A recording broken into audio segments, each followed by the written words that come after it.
आज हम शुरू कर रहे हैं भगवत गीता का अध्याय 6 ध्यान योग। इसका पहला अनुवाद शुरू होता है।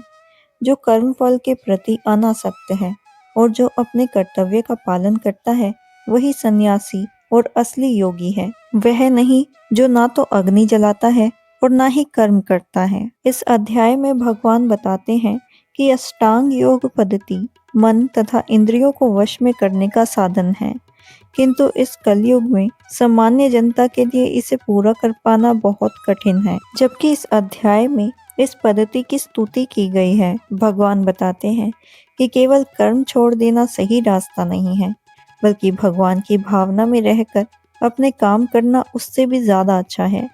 इस दुनिया में हर इंसान कोई ना कोई काम करता है, जैसे अपने परिवार का पालन पोषण करने के लिए या अपनी ज़रूरतें पूरी करने के लिए, लेकिन ज़्यादातर लोग ये काम अपने स्वार्थ या अपनी खुशी के लिए ही करते हैं।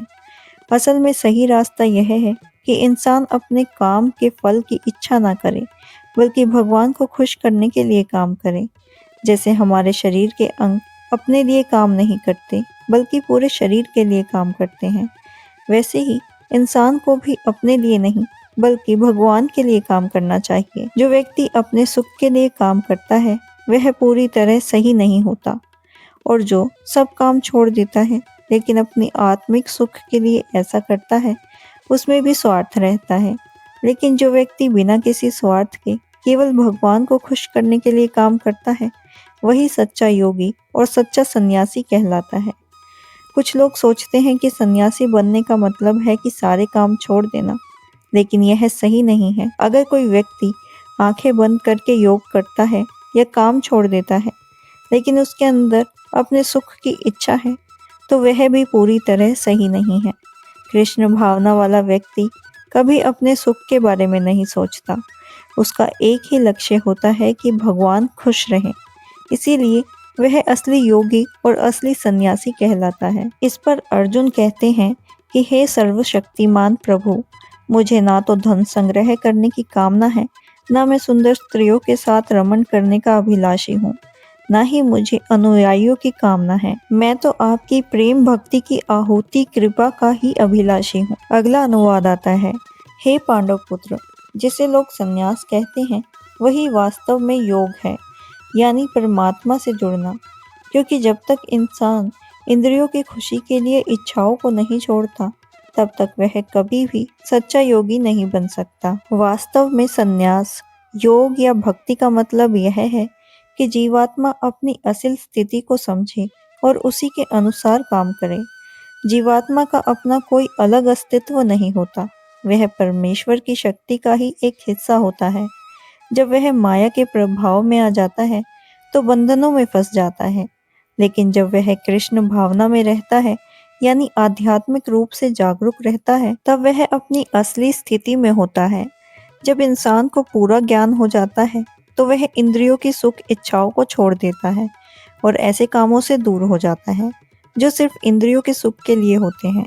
योगी लोग इस अभ्यास के लिए अपनी इंद्रियों को भौतिक चीजों से रोकते हैं, लेकिन जो व्यक्ति कृष्ण भावना में रहते हैं उसे अपनी इंद्रियों को ही कहीं गलत जगह ले जाने का मौका ही नहीं मिलता, क्योंकि वह हर काम भगवान के लिए करते हैं। इसी कारण ऐसे व्यक्ति एक साथ ही सन्यासी और योगी दोनों होते हैं। ज्ञान और इंद्रियों पर नियंत्रण, ये दोनों चीजें कृष्ण भावना में अपने आप ही आ जाती हैं। अगर इंसान अपने स्वार्थ को नहीं छोड़ता तो उसका ज्ञान और योग दोनों बेकार हो जाते हैं।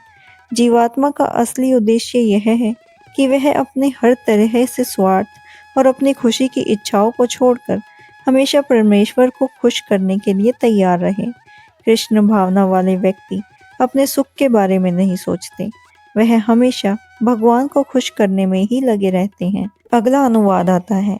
अष्टांग योग के नए साधकों के लिए कर्म साधना कहलाता है और योग सिद्धि पुरुषों के लिए समस्त भौतिक कार्यकलापों का परित्याग ही साधन कहलाया जाता है। परमेश्वर से जुड़ने की जो विधि है उसे योग कहा जाता है। इसे एक ऐसी सीढ़ी की तरह समझ सकते हैं जिसके सहारे इंसान सबसे ऊंची आध्यात्मिक अवस्था तक पहुंच जाता है। यह सीढ़ी इंसान के सबसे नीचे की अवस्था से शुरू होती है और धीरे धीरे उसे आत्म साक्षात्कार यानी असली पहचान तक ले जाती है। इस सीढ़ी के अलग अलग चरण होते हैं और हर चरण का अलग अलग नाम होता है, लेकिन पूरी प्रक्रिया को मिलाकर योग ही कहा जाता है। इसे मुख्य रूप से 3 भागों में बांटा गया है: ज्ञान योग, ध्यान योग और भक्ति योग। शुरुआत की अवस्था को योगा युरुक्षु कहा जाता है, यानी जब इंसान योग की ओर बढ़ना शुरू करता है और जब वह पूरी तरह से स्थिर होकर आगे की ओर बढ़ चुका होता है, उस अंतिम अवस्था को योगारूढ़ कहा जाता है। अष्टांग योग में तो यम नियम और भी आसान होते हैं। उनका उद्देश्य धीरे धीरे इंसान को ध्यान की अवस्था तक ले जाना होता है। शुरुआत में जो ये अभ्यास किए जाते हैं उन्हें एक तरह से कर्म ही माना जाता है। इनसे इंसान का मन शांत और संतुलित होता है और उसकी इंद्रियां उसके नियंत्रण में आने लगती हैं। जब कोई व्यक्ति पूरी तरह ध्यान में स्थिर हो जाता है तो उसके मन के सारे भटकाव खत्म हो जाते हैं और मानसिक गतिविधियां शांत हो जाती हैं। लेकिन जो व्यक्ति कृष्ण भावना में होता है वह शुरुआत से ही ध्यान की अवस्था में माना जाता है, क्योंकि वह हर समय भगवान का ही चिंतन कर रहा होता है। अगला अनुवाद आता है: जब कोई पुरुष समस्त भौतिक इच्छाओं का त्याग करके ना तो इंद्रिय तृप्ति के लिए कार्य करता है और ना ही सकाम कर्मों में प्रवृत्त होता है, तो वह योगारूढ़ कहलाता है। जब इंसान भगवान की दिव्य प्रेम भक्ति में पूरी तरह लग जाता है तो वह अपने आप ही अंदर से खुश रहने लगता है। ऐसे व्यक्तियों को इंद्रियों के सुख या अपने स्वार्थ के लिए काम करने की ज़रूरत नहीं रहती, क्योंकि अगर कोई भक्ति में नहीं हो तो उसे इंद्रिय सुख में लगना ही पड़ता है, क्योंकि कोई भी मनुष्य बिना कुछ किए नहीं रह सकता। जो व्यक्ति कृष्ण भावना में नहीं होते वे हमेशा अपने स्वार्थ में ही लगे रहते हैं, लेकिन जो कृष्ण भावना में होते हैं वह हर काम सिर्फ भगवान को खुश करने के लिए करते हैं। अगला अनुवाद आता है: मनुष्य को चाहिए कि वह अपने मन की सहायता से अपना उद्धार करे और अपने को नीचे ना गिरने दे। यह मन बुद्धिजीवी का मित्र भी है और शत्रु भी। इस प्रसंग में आत्मा शब्द का मतलब शरीर, मन और आत्मा तीनों से लिया गया है, लेकिन योग में खास महत्व मन और आत्मा का होता है, क्योंकि मन ही योग का केंद्र है। इसीलिए यहाँ आत्मा का मतलब मन से ही लिया गया है। योग का असली उद्देश्य है मन को नियंत्रण में करना और उसे इंद्रियों के विषय से हटाना, मतलब मन को इस तरह से ट्रेन करना कि वह इंसान को अज्ञान से बाहर निकाल सके। इस दुनिया में इंसान अपने मन और इंद्रियों के कारण ही प्रभावित होते हैं। असल में शुद्ध आत्मा इस संसार में इसीलिए फंसी हुई है क्योंकि मन झूठे अहंकार में आकर प्रकृति पर हावी होना चाहते हैं। इसीलिए मन को इस तरह से संभालना जरूरी है कि वह भारी दिखावे और आकर्षण में ना फंसे, तभी इंसान खुद को बचा सकता है। अगर इंसान इंद्रियों के सुख में ज्यादा फंसता है तो वह उतना ही इस संसार के जाल में उलझता चला जाता है। इससे बचने का सबसे आसान और सरल तरीका यही है कि अपने मन को हमेशा कृष्ण भावना में लगाया रखा जाए। अगला अनुवाद आता है: श्री कृष्ण कहते हैं कि जिसने मन को जीत लिया है उसके लिए मन सर्वश्रेष्ठ मित्र है, किंतु जो ऐसा नहीं कर पाया उसके लिए मन सबसे बड़ा शत्रु बना रहेगा। अष्टांग योग का असली उद्देश्य मन को अपने नियंत्रण में करना है, ताकि वह इंसान का दुश्मन न बनकर उसका दोस्त बन जाए और उसे सही लक्ष्य तक पहुंचाने में मदद करे। अगर मन को काबू में नहीं किया गया तो ये योग करना सिर्फ समय की बर्बादी होगा। जो व्यक्ति अपने मन को नियंत्रण में नहीं कर पाता वह हमेशा अपने सबसे बड़े दुश्मन के साथ ही जी रहा होता है और ऐसे में उसका जीवन और उसके लक्ष्य दोनों ही बिगड़ जाते हैं। इंसान की असली स्थिति यह है कि वह अपने असली स्वामी यानी भगवान की आज्ञा माने, लेकिन जब तक मन काबू में नहीं होता तब तक इंसान काम, क्रोध, लाभ और मोह जैसी चीजों में फंसा रहता है। लेकिन जब इंसान अपने मन पर जीत हासिल कर लेता है तो फिर वह अपनी इच्छा से भगवान की आज्ञा का पालन कर सकता है, जो हर किसी के दिल में परमात्मा के रूप में मौजूद है। अगला अनुवाद आता है: वह व्यक्ति आत्म साक्षात्कार को प्राप्त करता है तथा योगी कहलाता है, जो अपने अर्जित ज्ञान तथा अनुभूति से पूर्णतः संतुष्ट रहता है। ऐसा व्यक्ति आध्यात्म को प्राप्त करता है और जितेंद्रिय कहलाता है। वह सभी वस्तुओं को, चाहे वह कंकड़ हो, पत्थर हो या सोना, एक समान देखता है। कोई भी मनुष्य अपनी अशुद्ध इंद्रियों से भगवान कृष्ण का नाम, रूप, गुण और उनकी लीलाओं की असली दिव्यता को नहीं समझ सकता। जब इंसान भगवान की सेवा में लग जाता है और उनकी भक्ति करता है, तभी वह इन चीजों को सही तरह से समझ पाता है। सिर्फ दुनिया रूपी पढ़ाई लिखाई या दिव्यता से कोई कृष्ण भावना को नहीं समझ सकता। इसके लिए जरूरी है कि इंसान किसी शुद्ध चेतना वाले व्यक्ति का संग पाए। जब भगवान की कृपा होती है, तब भक्ति को असली ज्ञान का अनुभव होता है, क्योंकि वह सच्ची भक्ति में लगा रहता है। इसी अनुभव से इंसान पूर्ण बनता है। आध्यात्मिक ज्ञान से इंसान अपने निर्णयों में मजबूत रहता है, लेकिन सिर्फ किताबों वाला ज्ञान कई बार उसे उलझा देता है और भ्रम में डाल देता है। जो व्यक्ति इस ज्ञान के अनुभव कर लेता है, वही अपने मन और इंद्रियों को काबू में रख पाता है, क्योंकि वह भगवान की शरण में जा चुका होता है। ऐसा व्यक्ति दिव्य बन जाता है और उसके लिए दुनिया रूपी ज्ञान या तर्क की ज्यादा अहमियत नहीं रह जाती। जो चीजें दूसरों को बहुत कीमती लगती है, वह उसे साधारण या बेकार सी लगने लगती है। श्री कृष्ण अगले अनुवाद में कहते हैं कि योगी को चाहिए कि वह सदैव अपने शरीर, मन तथा आत्मा को परमेश्वर में लगाए, एकांत स्थान में रहे और बड़ी सावधानी के साथ अपने मन को वश में करे। उसे समस्त आकांक्षाओं तथा संग्रह भाव की इच्छाओं से मुक्त रहना चाहिए। कृष्ण को अलग अलग रूपों में समझा जा सकता है, ब्रह्मा, परमात्मा और भगवान के रूप में। सीधा सा मतलब यह है कि कृष्ण भावना का अर्थ है भगवान के प्रेम भक्ति में हमेशा लगे रहना। जो लोग निराकार ब्रह्मा या हृदय की स्थिति परमात्मा को मानते हैं, वे भी एक तरह से कृष्ण भावना में ही रहते हैं, लेकिन अधूरे रूप में, क्योंकि निराकार ब्रह्मा कृष्ण की ही आध्यात्मिक ज्योति है और परमात्मा उनका सर्वव्यापी रूप है। लेकिन जो सीधे भगवान कृष्ण की भक्ति करता है, वह सबसे ऊंचा योगी होता है, क्योंकि उसे भगवान के इन सभी रूपों का ज्ञान होता है। बाकी लोग भी सही रास्ते पर होते हैं, लेकिन उनका ज्ञान पूरा नहीं होता। फिर भी हर व्यक्ति को अपने अपने मार्ग पर लगातार लगे रहना चाहिए, ताकि वह धीरे धीरे सर्वोच्च स्थिति तक पहुंच सके। योगी का सबसे पहला काम है कि वह अपने मन को हमेशा कृष्ण में लगाए रखे, उनका लगातार चिंतन करे और एक भी पल के लिए उन्हें भूले नहीं। मन को भगवान में पूरी तरह लगा देना ही समाधि कहलाता है। इसके लिए जरूरी है कि इंसान थोड़ा एकांत में रहे और बाहरी परेशानियों से बचे। उसे ऐसी परिस्थितियां अपनानी चाहिए जो उसके लिए सही हो, और जो चीजें उसके मन को भटकाती हो, उन्हें उसे छोड़ देना चाहिए। जब इंसान पक्का निश्चय कर ले, तो उसे बेकार की चीजों के पीछे भागना नहीं पड़ता, क्योंकि वह सही मोह के बंधन में फंस जाता है। जब इंसान किसी चीज के प्रति आसक्त हुए बिना उसे कृष्ण से जुड़ी हुई समझकर स्वीकार करता है, तभी वह वास्तव में संग्रह की भावना से ऊपर उठ पाता है। लेकिन जो व्यक्ति बिना समझे ही हर चीज को छोड़ देता है, उसका वैराग्य भी पूरा नहीं माना जाता। कृष्ण भावना वाला व्यक्ति यदि अच्छी तरह समझता है कि हर चीज भगवान की ही है, इसीलिए उसके अंदर ये मेरा है वाली भावना नहीं रहती। वह अपने लिए किसी चीज की लालसा नहीं करता, बल्कि यह जानता है कि कौन सी चीज कृष्ण भावना के अनुकूल है, उसे अपनाना है, और जो उसके खिलाफ है उसे छोड़ देना है। इसी तरह वह भौतिक चीजों में फंसता नहीं, क्योंकि उसका मन उनसे ऊपर उठ चुका होता है। वह अंदर से आध्यात्मिक होता है और ऐसे लोगों की संगति से भी दूर रहता है जो कृष्ण भावना में नहीं होते।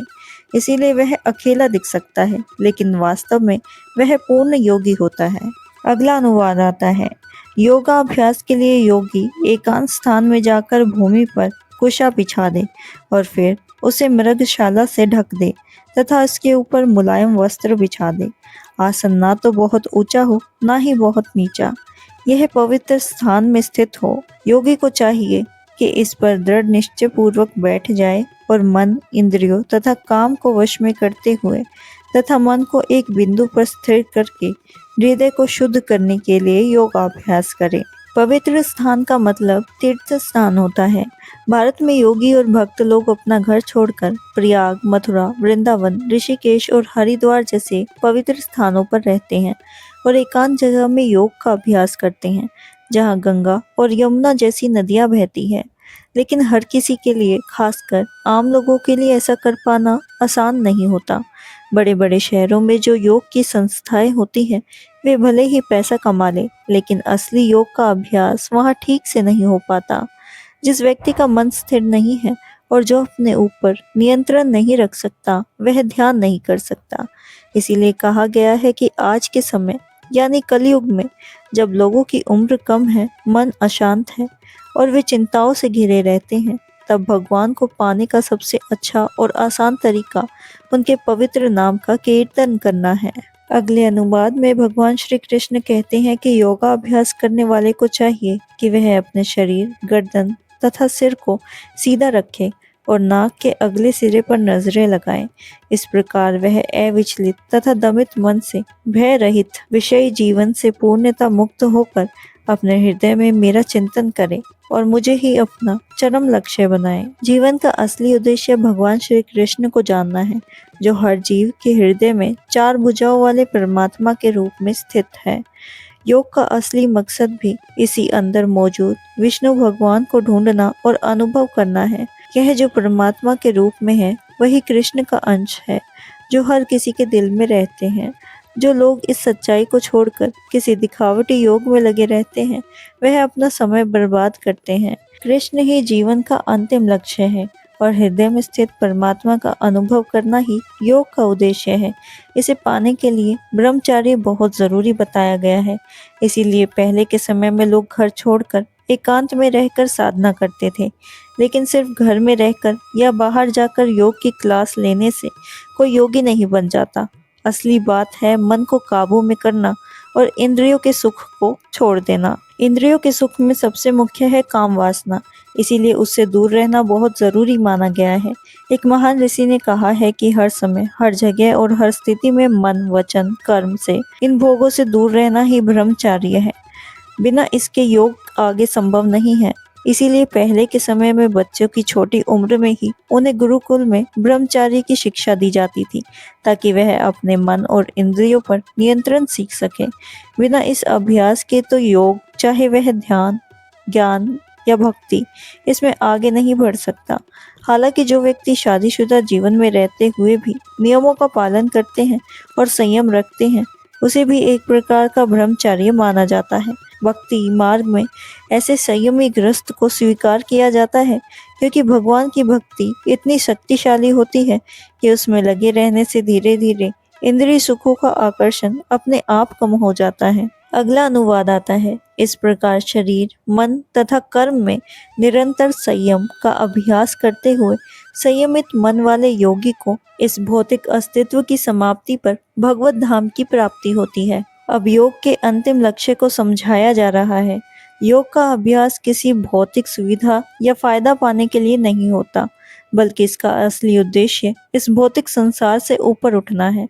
अगर कोई योग करके सिर्फ स्वास्थ्य ठीक करना चाहता है या कोई चमत्कारिक शक्ति पाना चाहता है, तो वह असली अर्थ में योगी नहीं माना जाता। इसी तरह भौतिक जीवन खत्म होने का मतलब यह नहीं है कि इंसान शून्य में चला जाता है, क्योंकि ऐसा कुछ होता ही नहीं। भगवान की सृष्टि में कहीं भी खालीपन या शून्य नहीं है, बल्कि जब इंसान इस भौतिक अवस्था से ऊपर उठ जाता है, तो वह भगवान के धाम में प्रवेश करता है। भगवान का धाम ऐसा स्थान है जहाँ न सूर्य की जरूरत होती है, न चांद की और न बिजली की, क्योंकि वहाँ सब कुछ अपने आप प्रकाशित होता है। पूरा आध्यात्मिक लोक अपने आप में चमकता रहता है। वैसे तो भगवान हर जगह होते हैं, लेकिन जो आध्यात्मिक आकाश और उसके लोक हैं, उन्हें ही परम धाम कहा जाता है। जो व्यक्ति भगवान कृष्ण को सही तरह से जान लेता है और हमेशा उनका चिंतन करता है, वही सच्ची शांति प्राप्त करता है और अंत में भगवान के धाम यानी कृष्ण लोक या गोकुल लोक या वृंदावन को प्राप्त होता है। अगला अनुवाद आता है। हे अर्जुन, जो अधिक खाता है या बहुत कम खाता है, जो अधिक सोता है अथवा जो पर्याप्त नहीं सोता, उसके योगी बनने की कोई संभावना नहीं होती। यहाँ योग करने वाले के लिए खाना पीना और सोने के नियम बताए गए हैं। जरूरत से ज्यादा खाना सही नहीं है, क्योंकि खाना सिर्फ शरीर को चलाने और बनाए रखने के लिए होता है, उससे ज्यादा नहीं। इंसान को मांस खाने की जरूरत नहीं होती, क्योंकि अनाज, सब्जियां, फल और दूध जैसी चीजें पर्याप्त मात्रा में उपलब्ध है। ये सादा भोजन अच्छे गुणों वाला माना जाता है, जबकि मांसाहार को नीचे के गुण वाला बताया गया है। इसीलिए जो लोग मांस खाते हैं, शराब पीते हैं, धूम्रपान करते हैं या बिना भगवान को अर्पित किए भोजन खाते हैं, वे गलत कर्मों के फल पाते हैं, क्योंकि वे अशुद्ध भोजन लेते हैं। जो इंसान सिर्फ अपनी इंद्रियों के सुख के लिए खाता है या अपने लिए ही खाना बनाता है और भगवान को अर्पित नहीं करता, वह एक तरह से पाप का ही खाता है। और जो ज़रूरत से ज़्यादा खाता है, वह योग में आगे नहीं बढ़ सकता। सबसे अच्छा तरीका यह है कि पहले भगवान को भोजन अर्पित किया जाए और फिर उसका प्रसाद ग्रहण किया जाए। कृष्ण भावना वाले व्यक्ति कभी ऐसा भोजन नहीं करते जो पहले भगवान को अर्पित न किया गया हो, क्योंकि वही व्यक्ति योग में सफलता पा सकता है। और जो लोग अपने मन से कठोर उपवास करके या अजीब नियम बनाकर खाना छोड़ देते हैं, वे भी सही तरीके से योग का पालन नहीं कर पाते। कृष्ण भावना वाला व्यक्ति शास्त्रों के अनुसार ही उपवास करता है। वह ना तो जरूरत से ज्यादा उपवास करता है, ना ही जरूरत से ज्यादा अधिक खाता है। इस तरह वह योग के लिए पूरी तरह योग्य बनता है। जो इंसान जरूरत से ज्यादा खाता है, उसे सोते समय बहुत से सपने आते हैं, इसीलिए वह ज्यादा सो भी लेता है। कहा गया है कि इंसान को रोज लगभग 6 से ज्यादा घंटे नहीं सोना चाहिए। जो व्यक्ति इससे ज्यादा सोता है, उसे तमोगुणी माना जाता है, यानी उसमें आलस बढ़ा रहता है। ऐसे व्यक्ति ज्यादा सुस्त होते हैं और अधिक सोने की आदत डाल लेते हैं, इसीलिए वह सही तरीके से योग का अभ्यास नहीं कर पाते। अगला अनुवाद आता है, जो खाने, सोने, आमोद प्रमोद तथा काम करने की आदतों में नियमित रहता है, वह योगा अभ्यास द्वारा समस्त भौतिक कलेशों को नष्ट कर सकता है। खाने, सोने, अपने शरीर की रक्षा करने और शरीर की जरूरतें अगर उनमें कोई ज्यादा अति करता है, तो उसे योग में आगे बढ़ना संभव नहीं होता। जहाँ तक खाने की बात है, उसे भगवान को अर्पित करके प्रसाद के रूप में नियमित किया जा सकता है। भगवान को सब्जी, फल, फूल, अनाज, दूध आदि चढ़ाए जाते हैं। इसीलिए कृष्ण भावना वाला व्यक्ति अपने आप ऐसा भोजन करना सीख जाता है जो शुद्ध और सही होता है। सोने के मामले में कृष्ण भावना वाला व्यक्ति भगवान की सेवा में लगा रहता है, इसीलिए वह अपने समय बेकार नहीं गवाता और कम से कम सोता है। उसका मन हमेशा सेवा में लगा रहता है, इसीलिए वह समय की बर्बादी नहीं करता। जहाँ तक काम का सवाल है, वह ऐसा कोई काम नहीं करता जो भगवान से जुड़ा हुआ ना हो, इसीलिए उसका हर काम नियमित और सही रहता है और उसकी इंद्रियों सुख की मिलावट नहीं होती, क्योंकि वह इंद्रियों के सुख के पीछे नहीं भागता, इसीलिए उसके पास फालतू समय भी नहीं होता। उसका जीवन, काम, बोलना, सोना, जागना सब कुछ संतुलित और नियमित हो जाता है, इसीलिए उसे भौतिक दुख परेशान नहीं करते। अगला अनुवाद आता है, जब योगी योगाभ्यास द्वारा अपने मानसिक कार्यकलापों को वश में कर लेता है और आध्यात्म में स्थित हो जाता है, अर्थात समस्त भौतिक इच्छाओं से रहित हो जाता है, तब वह योग में सुस्थित कहलाया जाता है। साधारण इंसान और योगी में यही खास फर्क होता है कि योगी सभी भौतिक इच्छाओं से मुक्त रहता है, खासकर काम वासनाओं से। एक पूर्ण योगी अपने मन पर इतना नियंत्रण रखता है कि कोई भी भौतिक इच्छा उसे विचलित नहीं कर पाती। ऐसी स्थिर और सिद्ध अवस्था कृष्ण भावना वाले व्यक्ति को अपने आप मिल जाती है, क्योंकि उसका मन पहले से ही भगवान में लगा होता है। राजा अम्बरीश ने सबसे पहले अपने मन को भगवान के चरणों में स्थिर कर दिया, फिर उन्होंने अपनी वाणी को भगवान के गुणों का वर्णन करने में लगा दिया, हाथों को मंदिर की सफाई करने में, कानों को भगवान की कथाएं सुनने में, आंखों को भगवान के रूप का दर्शन करने में, शरीर को भक्तों की सेवा करने में, नाक को भगवान के चढ़ाए गए फूलों की सुगंध लेने में, जीभ को तुलसी पात्र और प्रसाद स्वाद ग्रहण करने में, पैरों को तीर्थ जाने में, मंदिर तक चलने में, सिर को भगवान को प्रणाम करने में और अपनी इच्छाओं को भगवान की इच्छा पूरी करने में लगा दिया। इस तरह उन्होंने अपनी हर इंद्री और हर काम को भगवान की सेवा में जोड़ दिया। जो लोग निराकार को मानते हैं, उनके लिए यह सब समझना थोड़ा कठिन लगता है, लेकिन कृष्ण भावना वाले व्यक्ति के लिए यह बहुत आसान और व्यवहारिक है, जैसा कि अम्बरीश जी के जीवन में साफ दिखाई देता है। जब तक मन को भगवान के चरणों में लगातार याद करके स्थिर न कर दिया जाता, तब तक ये सब करना आसान नहीं होता। भगवान की भक्ति में इस तरह इंद्रियों को अपनी सेवा में लगाना सही तरीका है, क्योंकि इंद्रियां और मन हमेशा कुछ ना कुछ करना चाहते हैं। उन्हें पूरी तरह रोकना संभव नहीं। इसीलिए सबसे अच्छा तरीका यही है कि उन्हें सीधी दिशा में ले जाएं, भगवान की सेवा में लगा दिया जाए। खासकर आम लोगों के लिए जो संन्यास नहीं लेते, उनके लिए यह तरीका सबसे आसान है। इसी को भगवत गीता में असली योग बताया गया है। अगला अनुवाद आता है, जिस प्रकार वायु रहित स्थान में दीपक हिलता डुलता नहीं, उसी तरह जिस योगी का मन वश में होता है, वह आत्म तत्व को ध्यान में सदैव स्थिर रहता है। अर्थात कृष्ण भावना भावित व्यक्ति अपने आराध्य देव के चिंतन में उसी प्रकार अविचलित रहता है, जिस तरह वायु रहित स्थान में एक दीपक रहता है। अगला अनुवाद आता है, सिद्धि की अवस्था में, जिसे समाधि कहते हैं, मनुष्य का मन योगा अभ्यास के द्वारा भौतिक मानसिक क्रियाओं से पूर्णतः संयमित हो जाता है। इस सिद्धि की विशेषता यह है कि मनुष्य शुद्ध मन में अपने आप को देख सकता है और अपने आप में आनंद उठा सकता है। उस आनंद में स्थिति को वह दिव्य इंद्रियों द्वारा असीम दिव्य सुख में स्थित रहता है। इस प्रकार स्थापित मनुष्य कभी सत्य के विपरीत नहीं होता और इस सुख की प्राप्ति हो जाने पर वह इसमें सबसे बड़ा कोई दूसरा लाभ नहीं मानता।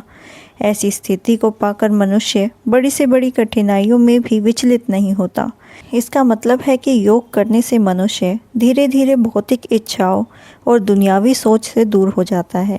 यही योग का मुख्य लक्षण है। इसके बाद वह समाधि की अवस्था में पहुंचता है।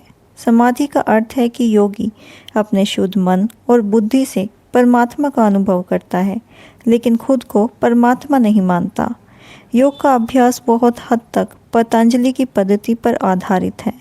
कुछ लोग गलत तरीके से जीवात्मा और परमात्मा को एक मानते हैं और इसे ही मुक्ति समझते हैं, लेकिन वे योग के असली उद्देश्य को नहीं समझते। पतंजलि की पद्धति में दिव्य आनंद को स्वीकार किया जाता है, लेकिन कुछ लोग इस आनंद को भी नहीं मानते, क्योंकि उन्हें लगता है कि इससे उनका सिद्धांत में बाधा आ जाएगी। कुछ लोग ज्ञान और जानने वालों के बीच में भेद को नहीं मानते, लेकिन इस शास्त्र में दिव्य इंद्रियों से मिलने वाले दिव्य आनंद को स्वीकार किया गया है। इस बात की पुष्टि पतंजलि मुनि में भी अपने योग सूत्र में की गई है। उन्होंने बताया है कि जब मनुष्य अपने स्वार्थ से ऊपर उठकर अपने असली स्वरूप में स्थित हो जाता है, तभी उसे केलव्य या मुक्ति मिलती है। यह आंतरिक शक्ति दिव्य होती है। मनुष्य का लक्षण होता है धर्म, अर्थ, काम और अंत में मोक्ष प्राप्त करना। कुछ लोग ब्रह्मा में मिल जाने को ही मुक्ति मानते हैं, लेकिन पतंजलि के अनुसार मुक्ति का अर्थ है आत्मा का अपने असली स्वरूप को जान लेना। भगवान चैतन्य के अनुसार यह अवस्था मन के दर्पण को साफ करने जैसी है। यह शुद्धि ही असली मुक्ति है। इसे ही बड़े दुखों की आग को बुझाने जैसा कहा गया है। भागवत में भी इसे आत्मा अपने असली स्वरूप में स्थित होना बताया गया है। भगवत गीता में भी इस बात को समझाया गया है। मुक्ति के बाद मनुष्य भगवान की भक्ति में लग जाता है, जिसे कृष्ण भावनामृत कहा जाता है। यही आत्मा का असली जीवन है। जब आत्मा भौतिक गंदगी के प्रभाव में होती है तो उसे माया कहते हैं, लेकिन मुक्ति का अर्थ आत्मा का नाश नहीं है, बल्कि उसकी शुद्धि होना है। पतंजलि में भी कहा गया है कि आत्मा का अपने स्वरूप में स्थित होना ही असली जीवन है। वेदांत सूत्र में भी कहा गया है कि आत्मा स्वभाव से आनंदमयी है। यही दिव्य आनंद योग का अंतिम लक्ष्य है और भक्ति योग से इसे आसानी से पाया जा सकता है। इस अध्याय में बताए अनुसार समाधि दो प्रकार की होती है, संप्रज्ञात और असंप्रज्ञात। जब मनुष्य ज्ञान के द्वारा आध्यात्मिक स्थिति को प्राप्त करता है तो उसे संप्रज्ञात समाधि कहते हैं, और जब वह पूरी तरह से भौतिक सुखों से ऊपर उठ जाता है तो उसे असंप्रज्ञात समाधि कहते हैं। इस अवस्था को पाने के बाद योगी भी गिरता नहीं है। जब तक यह अवस्था प्राप्त नहीं होती तब तक योग अधूरा रहता है। आजकल जो योग किया जाता है उसमें इंद्रिय सुख भी शामिल होते हैं, जो योग में बिल्कुल विपरीत होते हैं। अगर कोई योगी होकर भी भोग विलास के नशे में रहता है तो यह मजाक की बात है। जो लोग योग की सिद्धियों के पीछे भागते हैं वे भी सच्चे योगी नहीं होते। अगर कोई योग के साथ साथ इन चीज़ों में रुचि रखता है तो भी वह पूर्ण अवस्था में नहीं पहुंच पाता। इसीलिए जो लोग केवल आसन या शक्ति दिखाने में लगे रहते हैं, उन्हें समझ लेना चाहिए कि वह योग के असली उद्देश्य से दूर है। इस योग में सबसे अच्छा और सरल मार्ग कृष्ण भावनामृत है, जो निराशा नहीं देता। जो व्यक्ति कृष्ण भावना में स्थिर होते हैं, वह अपने जीवन में इतना संतुष्ट रहते हैं कि उसे किसी और सुख की इच्छा ही नहीं होती। इस युग में हठ योग, ध्यान योग और ज्ञान योग में कई बाधाएं आ सकती हैं, लेकिन भक्ति योग में ऐसी कोई कठिनाई नहीं आती। जब तक शरीर है तब तक उसकी ज़रूरतें जैसे खाना, सोना, डर पूरी करनी पड़ती है। लेकिन जो व्यक्ति शुद्ध भक्ति में होता है, वह इन ज़रूरतों को पूरे करते समय इंद्रियों को भड़काता नहीं है। वह कम से कम ज़रूरत में संतोष रखता है और भगवान की भक्ति में आनंद लेता है। वह दुख, बीमारी, कमी या अपने परिजनों की मृत्यु जैसी कठिन परिस्थितियों में भी शांत रहता है। वह अपने कर्तव्यों से नहीं हटता और भक्ति में लगा रहता है। कोई भी कठिनाई उसे उसके मार्ग से नहीं हटा सकती। जैसा कि भगवत गीता में कहा गया है कि सुख और दुख आते जाते रहते हैं, इसीलिए उन्हें सहन करना चाहिए। जो व्यक्ति यह समझ लेता है, वह अपने कर्तव्यों में स्थिर रहता है और अंत में योग की सर्वोच्च सफलता प्राप्त करता है। अगला अनुवाद आता है। मनुष्य को चाहिए कि संकल्प तथा श्रद्धा के साथ योगाभ्यास में लगे और पथ में विचलित न हो। उसे चाहिए कि मनोधाम से उत्पन्न समस्त इच्छाओं को निरपवाद रूप से त्याग दे और इस प्रकार से मन के द्वारा सभी ओर से इंद्रियों को वश में करे। अर्थात योगाभ्यास करने वाले को दृढ़ संकल्प करना चाहिए। उसे चाहिए कि बिना विचलित हुए धैर्यपूर्वक अभ्यास करे। अंत में उसकी सफलता निश्चित है। उसे यह सोचकर बड़े ही धैर्य से इस मार्ग का अनुसरण करना चाहिए और यदि सफलता मिलने में विलंब हो रहा हो तो उसे निराश नहीं होना चाहिए। ऐसे दृढ़ अभ्यास की सफलता सुनिश्चित है। भक्ति योग के संबंध रूपी गोस्वामी का कथन है, मनुष्य पूर्ण उत्साह, धैर्य, दृढ़ संकल्प के साथ भक्ति योग की पूरी तरह पालन करके नियमों के अनुसार अपने कर्तव्यों को करते हुए और सही कार्य में पूरी तरह लगकर सफल हो सकता है। जहाँ तक संकल्प की बात है, मनुष्य को उस छोटी चिड़िया से सीख लेना चाहिए जिसके सारे अंडे समुद्र की लहरों में बह गए थे। कहा जाता है कि एक गौरैया ने समुद्र के किनारे अंडे दिए थे, लेकिन समुद्र की लहरें उन्हें बहाकर ले गई। इससे वह बहुत दुखी हुई और उसने समुद्र से अपने अंडे वापस देने को कहा, लेकिन समुद्र ने उसकी बात नहीं सुनी। तब उस गौरैया ने ठान लिया कि वह समुद्र को सुखा देगी। वह अपनी छोटी सी चोंच से पानी पीने लगी। लोग इसके इस काम पर हंसने लगे क्योंकि यह असंभव सा लग रहा था। जब यह बात चारों ओर फैल गई तब भगवान विष्णु के वाहन गरुड़ ने यह सुना। उसने उस छोटी चिड़िया पर दया आई और वे उसकी मदद करने के लिए आए। गौरैया के दृढ़ संकल्प को देखकर वह बहुत खुश हुए और उसकी सहायता का वचन करने लगे। गरुड़ ने तुरंत समुद्र से कहा कि वह गौरैया के अंडे लौटा दे, नहीं तो उसे खुद सामना करना पड़ेगा।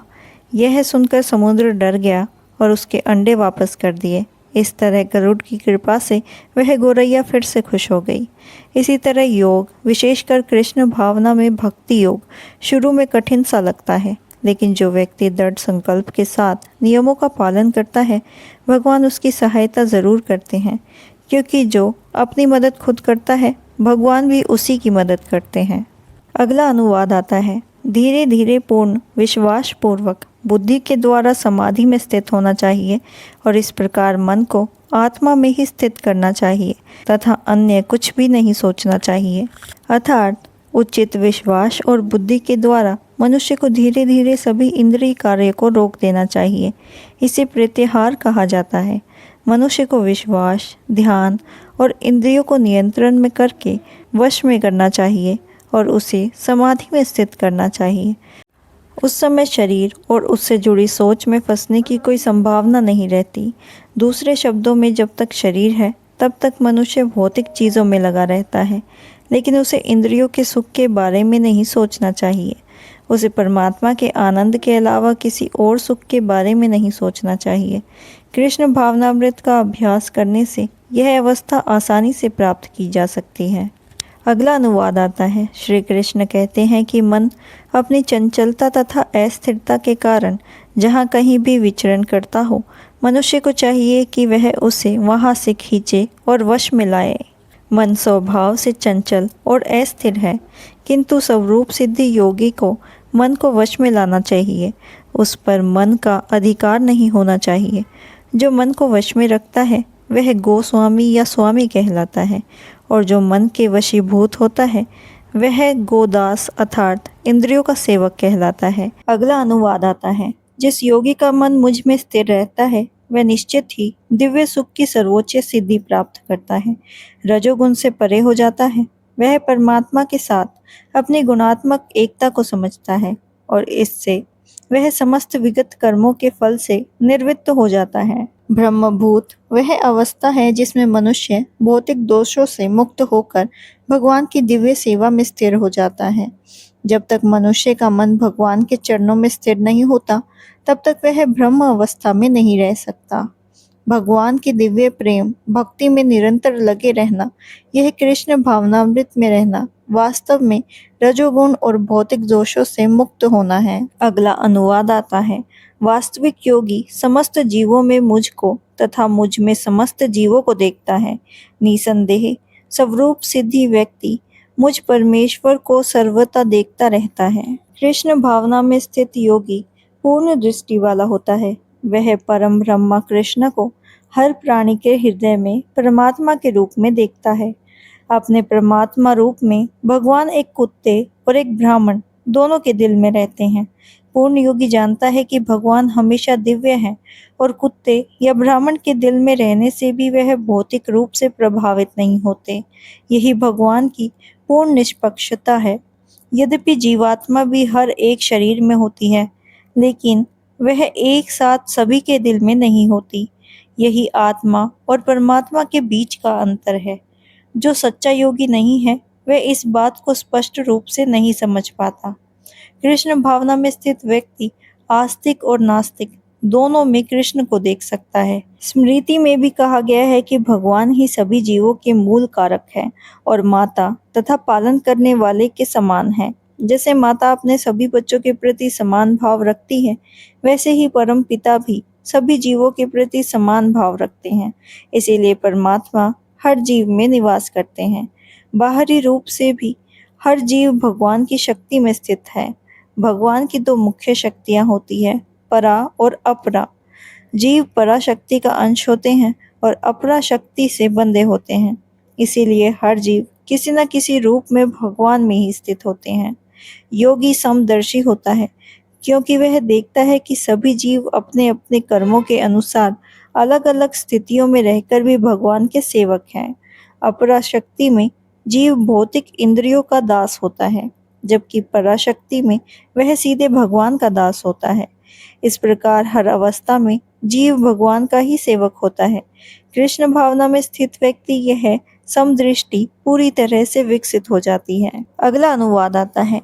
जो मुझे हर जगह देखता है और सब कुछ मुझ में ही देखता है, उसके लिए ना तो मैं कभी अदृश्य होता हूँ और ना ही वह मेरे लिए अदृश्य होता है। कृष्ण भावना में स्थित व्यक्ति भगवान कृष्ण को हर जगह देखता है और सभी वस्तुओं को कृष्ण में देखता है। ऐसा व्यक्ति भले ही प्रकृति की अलग अलग चीजों को देखते हुए लगे, लेकिन वह हर समय यह समझता है कि हर चीज कृष्ण की शक्ति की अभिव्यक्ति है।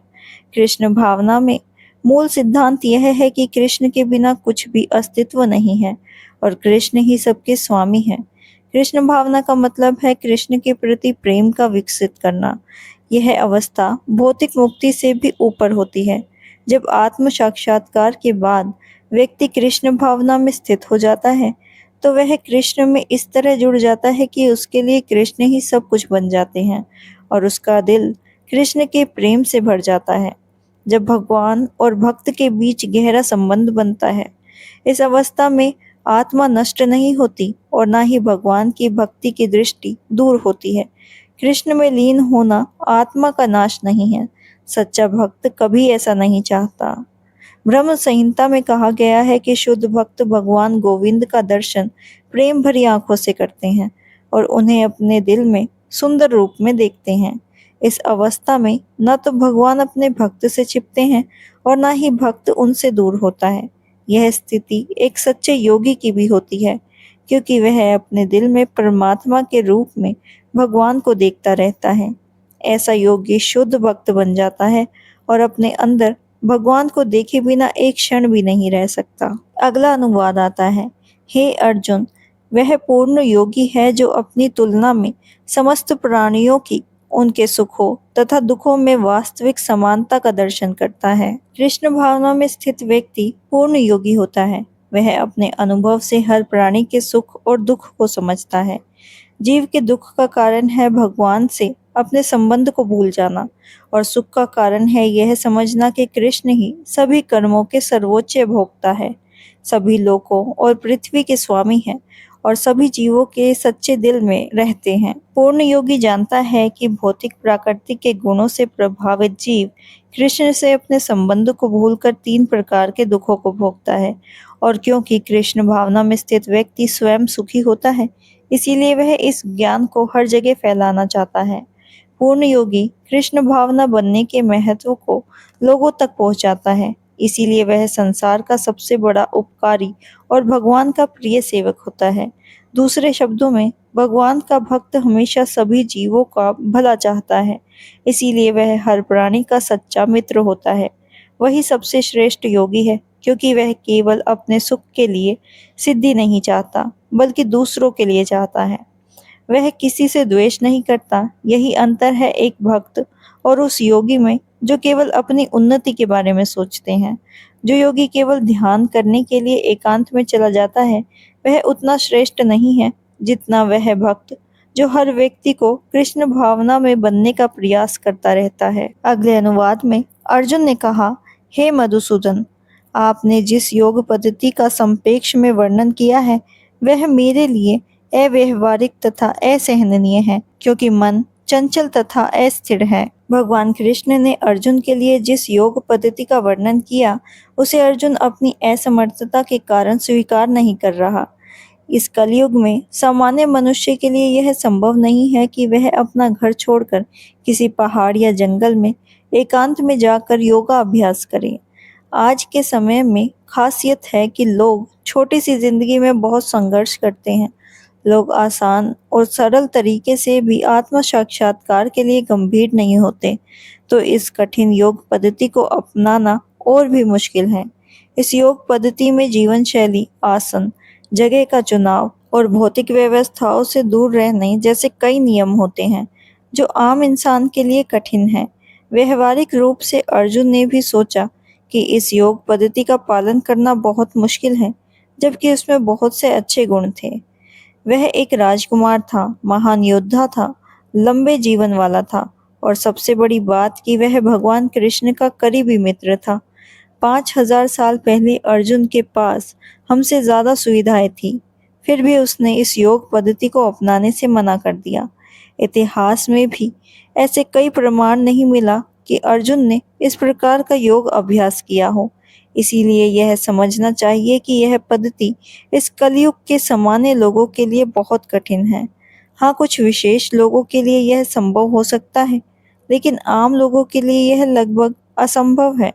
जो लोग आजकल अलग अलग संस्थाओं या जगह पर इस योग पद्धति का अभ्यास करते हैं, भले ही वह अच्छे लगे, लेकिन वह अपने असल लक्ष्य को नहीं समझ पा रहे और अपना समय व्यर्थ कर रहे हैं। अगले अनुवाद में अर्जुन कहते हैं, हे कृष्ण, क्योंकि मन चंचल, हठीला तथा अत्यंत बलवान है, अतः मुझे इसे वश में करना वायु को वश में करने से भी अधिक कठिन लगता है। मन इतना शक्तिशाली और जिद्दी होता है कि कभी कभी वह बुद्धि की बात नहीं मानता, जबकि उसे बुद्धि के अधीन होना चाहिए। इस संसार में जहाँ मनुष्य को कई विरोधी परिस्थितियों का सामना करना पड़ता है, वहाँ मन को नियंत्रण में रखना बहुत कठिन हो जाता है। इंसान कोशिश करता है कि वह अपने मित्र और शत्रु दोनों के प्रति मन का संतुलन बनाए रखे, लेकिन अंत में कोई भी सामान्य व्यक्ति ऐसा नहीं कर पाता। मन को वश में करना तेज हवाओं को रोकने से भी ज्यादा कठिन होता है। वेदों में बताया गया है कि यह शरीर एक रथ के समान है। बुद्धि उस रथ का सारथी है, मन लगाम है और इंद्रिय घोड़े हैं। इस तरह मन और इंद्रियों के साथ मिलकर आत्मा सुख और दुख का अनुभव करती है।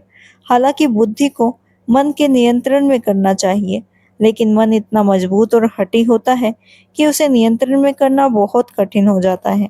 जैसे कभी-कभी अच्छी दवा से बीमारी ठीक नहीं होती, ऐसे प्रबल मन को योग अभ्यास के द्वारा नियंत्रण में किया जा सकता है, लेकिन अर्जुन जैसे व्यक्ति के लिए यह करना आसान नहीं था। तो आज के मनुष्य के लिए तो और भी कठिन है। मन को नियंत्रण करना आंधी को रोकने से भी ज्यादा मुश्किल है। मन को वश में करने का सबसे आसान उपाय, जैसे चैतन्य महाप्रभु ने बताया है, यह है कि विनम्रता के साथ हरे कृष्ण महामंत्र का कीर्तन किया जाए। इसका तरीका है मन को पूरी तरह कृष्ण में लगा देना। जब मन पूरी तरह कृष्ण में लग जाता है, तब उसे भटकाने वाली कोई दूसरी चीज नहीं बचती। अगला अनुवाद आता है, जिसका मन चंचल है उसके लिए आत्म साक्षात्कार कठिन कार्य होता है, लेकिन जिसका मन संयमित है और जो समुच्चय उपाय करता है, उसकी सफलता ध्रुव है। ऐसा मेरा मत है। भगवान कहते हैं कि जो व्यक्ति अपने मन को भौतिक कार्यों से हटाने का सही प्रयास नहीं करता, उसे आत्म साक्षात्कार में शायद ही सफलता मिलती है। भौतिक सुखों में मन लगाकर योग करना ऐसा है जैसे आग को जलाने के लिए उस पर पानी डालना। मन को नियंत्रण किए बिना योग करना समय की बर्बादी है। ऐसा योग दिखने में भले ही अच्छा लगे या कुछ भौतिक लाभ दे, लेकिन आत्म साक्षात्कार के लिए यह बेकार है। इसीलिए मनुष्य को चाहिए कि वह अपने मन को भगवान की दिव्य प्रेम भक्ति में लगाकर नियंत्रण में करे। कृष्ण भावना के बिना मन को स्थिर करना असंभव है। जो व्यक्ति कृष्ण भावना में लगे होते हैं, वह बिना ज्यादा प्रयास के ही योग में सफलता प्राप्त कर लेते हैं। लेकिन जो केवल योग अभ्यास करते हैं और कृष्ण भावना में नहीं होते, उन्हें सफलता नहीं मिलती। अगले अनुवाद में अर्जुन ने कहा, हे कृष्ण, उस असफल योगी की गति क्या है जो प्रारंभ में श्रद्धा पूर्वक आत्म साक्षात्कार की विधि ग्रहण करता है, किंतु बाद में भौतिकता के कारण उसे विचलित हो जाता है और योग सिद्धि को प्राप्त नहीं कर पाता। भगवत गीता में आत्म साक्षात्कार या योग मार्ग का वर्णन किया गया है। आत्म साक्षात्कार का मूल नियम यह है कि जीवात्मा यह भौतिक शरीर नहीं है, बल्कि उससे अलग है और उसका सुख शाश्वत जीवन, आनंद और ज्ञान में है। ये सब शरीर और मन से परे हैं। आत्म साक्षात्कार की खोज ज्ञान के द्वारा की जा सकती है। इसके लिए अष्टांग योग या भक्ति योग का अभ्यास करना होता है। इन दोनों में से किसी भी मार्ग पर चलकर मनुष्य अपनी असल स्थिति, भगवान से अपने संबंध और उन कार्यों को समझता है जिन्हें वह अपने टूटे हुए संबंध को फिर से जोड़ सकता है और कृष्ण भावना की सर्वोच्च अवस्था को प्राप्त कर सकता है। इसमें से किसी एक मार्ग का पालन करके मनुष्य जल्दी या फिर देर से अपने लक्ष्य तक पहुंच जाता है। भगवान ने दूसरी अध्याय में कहा है कि इस मार्ग में थोड़ा सा प्रयास भी बड़े लाभ देता है।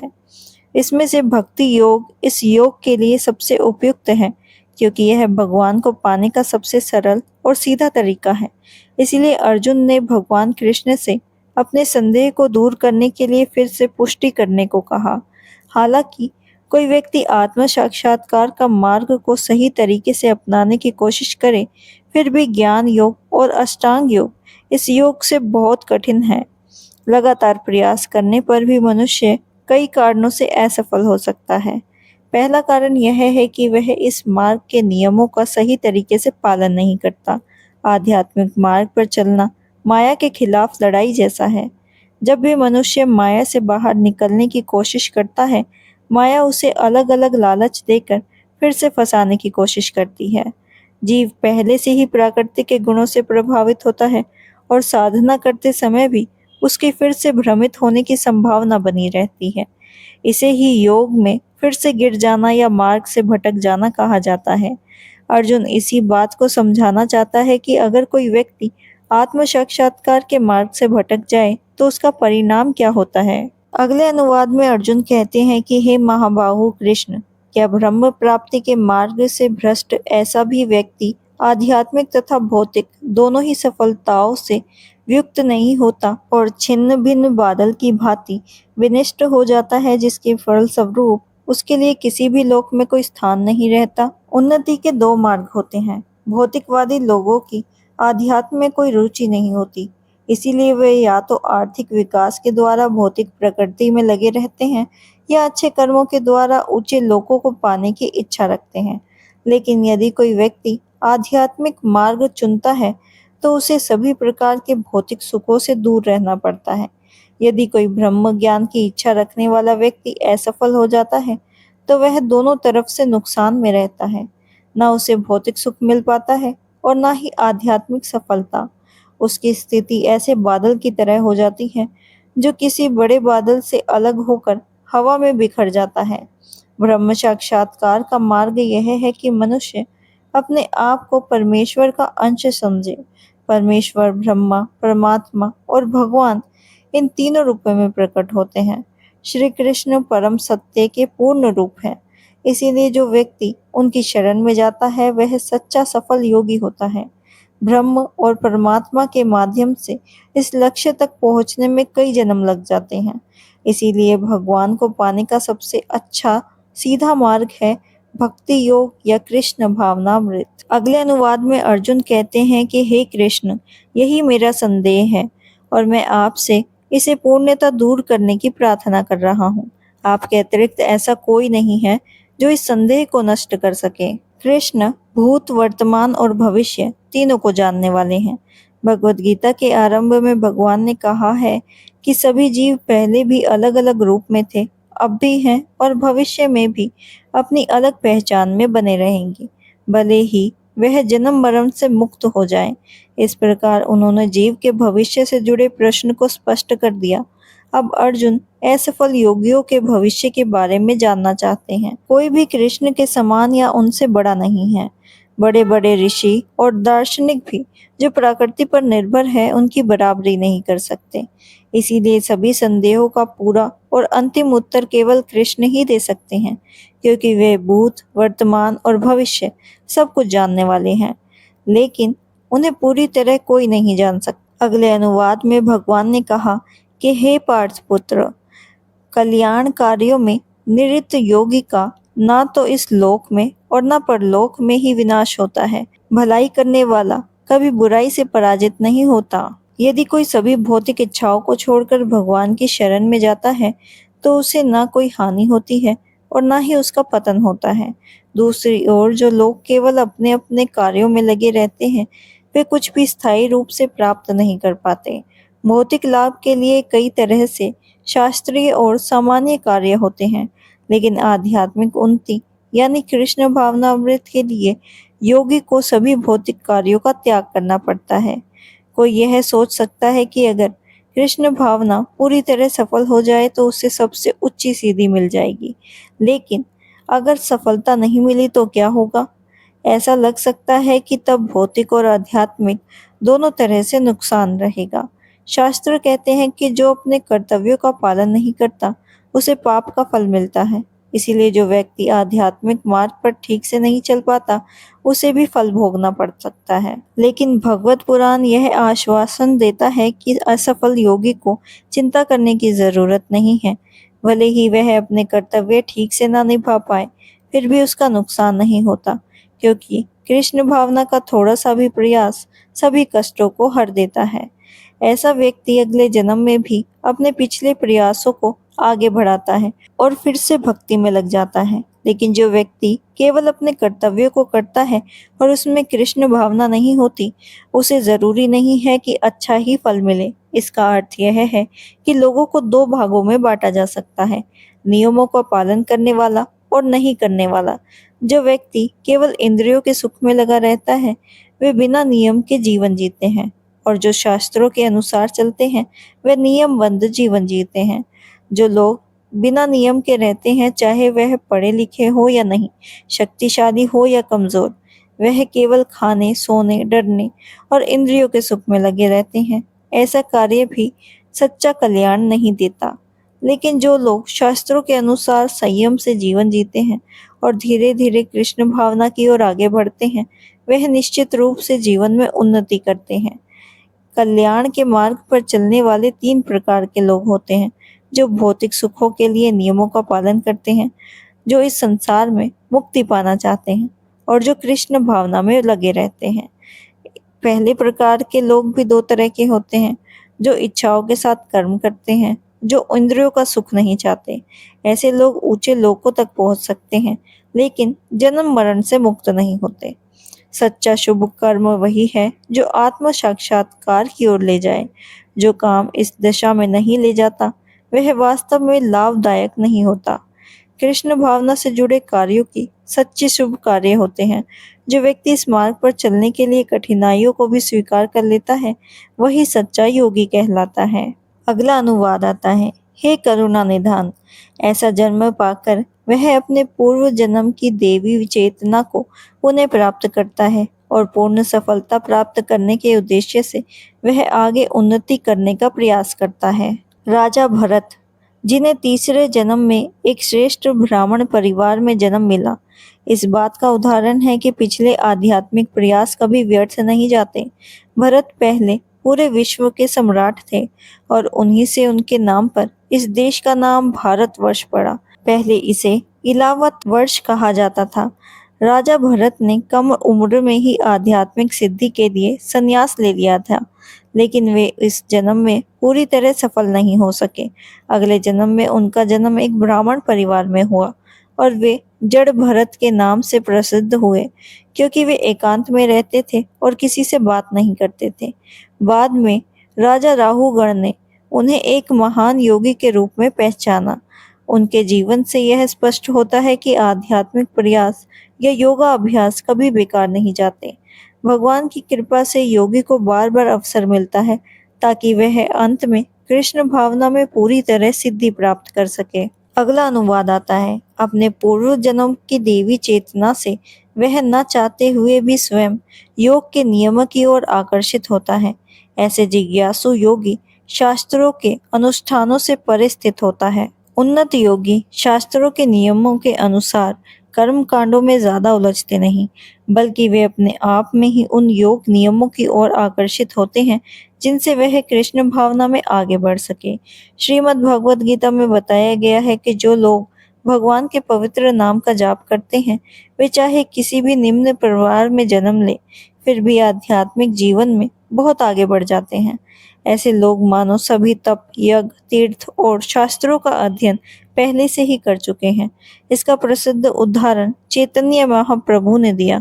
उन्होंने हरिदास ठाकुर को अपना प्रिय शिष्य बनाया, जबकि उनका जन्म एक मुस्लिम परिवार में हुआ था। फिर भी चैतन्य महाप्रभु ने उन्हें नामचार्य की उपाधि दी, क्योंकि वे हर दिन नियम से 3 लाख बार भगवान के पवित्र नाम का जाप करते थे। क्योंकि वे लगातार भगवान का नाम जाप करते थे, इसीलिए माना जाता है कि उन्हें पिछले जन्म में वेदों के महाकर्म कांडों को पूरा किया होगा। इसीलिए जब तक कोई व्यक्ति भीतर से शुद्ध नहीं होता, तब तक वह कृष्ण भावना के नियमों को सही रूप से अपनाता नहीं, भगवान के पवित्र नाम का जाप करने में सक्षम भी नहीं हो पाता। अगला अनुवाद आता है। योगी पुरुष तपस्वी से, ज्ञानी से तथा सकाम कर्मी से बढ़कर होता है। अतः हे अर्जुन, तुम सभी प्रकार के योगी बनो। जब हम योग का नाम लेते हैं तो इसका मतलब होता है अपनी चेतना को परम सत्य के साथ जोड़ना। अलग अलग साधक इस पद्धति को अपनाने का अभ्यास अनुसार अलग अलग नियमों के नाम से पुकारते हैं। जब यह योग कर्मों से जुड़ा होता है तो उसे कर्मयोग कहा जाता है। जब यह विचार और ज्ञान से जुड़ जाता है तो उसे ज्ञान योग कहते हैं, और जब यह भगवान की भक्ति में जुड़ जाता है तो उसे भक्ति योग कहा जाता है। भक्ति योग या कृष्ण भावना सभी योगों में सर्वोच्च अवस्था है। भगवान ने यहाँ योग की श्रेष्ठता को बताते हुए कहा है, लेकिन यह भी स्पष्ट किया है कि भक्ति योग सबसे ऊंचा है। भक्ति योग पूर्ण आत्मज्ञान है, इससे बढ़कर कुछ भी नहीं है। आत्मज्ञान के बिना तपस्या अधूरी होती है। भगवान के प्रति समर्पण के बिना ज्ञान योग भी अधूरा है, और बिना कृष्ण भावना के सकाम कर्म केवल समय की बर्बादी है। इसीलिए यहाँ योग का सबसे श्रेष्ठ रूप भक्ति योग बताया गया है, जिसकी आगे और विस्तार से व्याख्या की गई है। जो मनुष्य अपने जीवन दाता भगवान की सेवा नहीं करता, अपने कर्तव्यों में ढिलाई करता है, वह निश्चित रूप से अपनी स्वाभाविक स्थिति से नीचे गिर जाता है। भगवत पुराण के श्लोक में भजंती शब्द का प्रयोग किया गया है। यह शब्द केवल परमेश्वर के लिए ही उपयोग होता है। जब पूजा शब्द देवताओं का सामान्य जीवन के लिए भी प्रयोग किया जा सकता है। भगवत गीता में सभी अभजंती शब्द आता है और मूर्ख लोग भगवान कृष्ण का उपहास करते हैं। ऐसे लोग भक्त न होने पर गीता की व्याख्या करते हैं और भजन और पूजा में अंतर नहीं समझ पाते। भक्ति योग सभी योगों का अंतिम परिणाम है। बाकी सभी योग भक्ति योग तक पहुंचने के साधन हैं।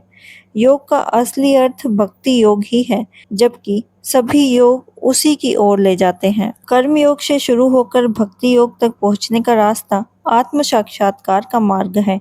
निष्काम कर्म योग इस मार्ग की शुरुआत है।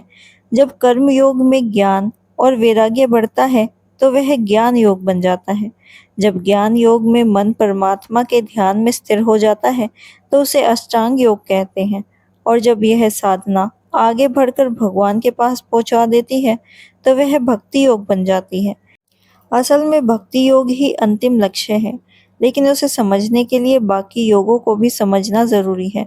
जो योगी आगे बढ़ता रहता है वह सही मार्ग पर होता है, लेकिन जो एक ही स्तर पर रुक जाता है उसे कर्म योग, ज्ञान योग, ध्यान योगी आदि कहा जाता है। यदि कोई भाग्यशाली व्यक्ति भक्ति योग को प्राप्त कर लेता है तो यह समझना चाहिए कि उसने सभी योगों को पार कर लिया। इसीलिए कृष्ण भक्ति योग की सबसे ऊंची अवस्था है। जैसे सभी पर्वतों में हिमालय सबसे ऊंचा माना जाता है, बहुत ही भाग्यशाली व्यक्ति वैदिक नियमों के अनुसार भक्ति योग को अपनाकर कृष्ण भावना में स्थित हो पाते हैं। आदर्श योगी अपना ध्यान श्याम सुंदर कृष्ण में लगाते हैं, जिनका रंग बादल के समान सुंदर है, जिनका मुख सूर्य की तरह तेजस्वी है, जिनके वस्त्र चमकते हैं और जिनका शरीर फूलों की माला से सजा हुआ है। उनकी दिव्य आभा को ब्रह्म ज्योति कहा जाता है। वे राम, नरसिंह, विरग्य और कृष्ण जैसे कई रूपों में अवतरित होते हैं। वे माता यशोदा के पुत्र के रूप में प्रकट होते हैं और कृष्ण, गोविंद तथा वासुदेव नाम से जाने जाते हैं। वह पूर्ण बालक, पूर्ण मित्र, पूर्ण पति और पूर्ण स्वामी है और सभी दिव्य गुणों से भरे हुए हैं। जो व्यक्ति भगवान के इन गुणों को पूरी तरह से जान लेता है वही सर्वोच्च योगी कहलाता है। योगी की यह सर्वोच्च अवस्था केवल भक्ति योग से ही प्राप्त होती है। शास्त्रों में भी कहा गया है कि जिनके हृदय में भगवान और गुरु के प्रति पूर्ण श्रद्धा होती है, उनके सामने वेदों का सारा ज्ञान स्वयं प्रकट हो जाता है। भक्ति का अर्थ है भगवान की सेवा करना, जिसमें इस जीवन या अगले जन्म में भी किसी भौतिक लाभ की इच्छा ना हो। ऐसी इच्छाओं से मुक्त होकर मनुष्य को अपना मन भगवान में लगाना चाहिए। यही निष्काम भाव का असली उद्देश्य है। ये सभी बातें योग की सर्वोच्च अवस्था, भक्ति या कृष्ण भावना को प्राप्त करने का साधन है। इसी प्रकार भगवत गीता के 6ठे अध्याय ध्यान योग का तात्पर्य पूरा होता है। आशा है आपको यह वीडियो पसंद आई होगी। अगर आपको यह वीडियो पसंद आई हो तो इसे लाइक करें, शेयर करें और हमारे चैनल को सब्सक्राइब करना ना भूलें। मिलते हैं भगवत गीता के 7वें अध्याय के साथ।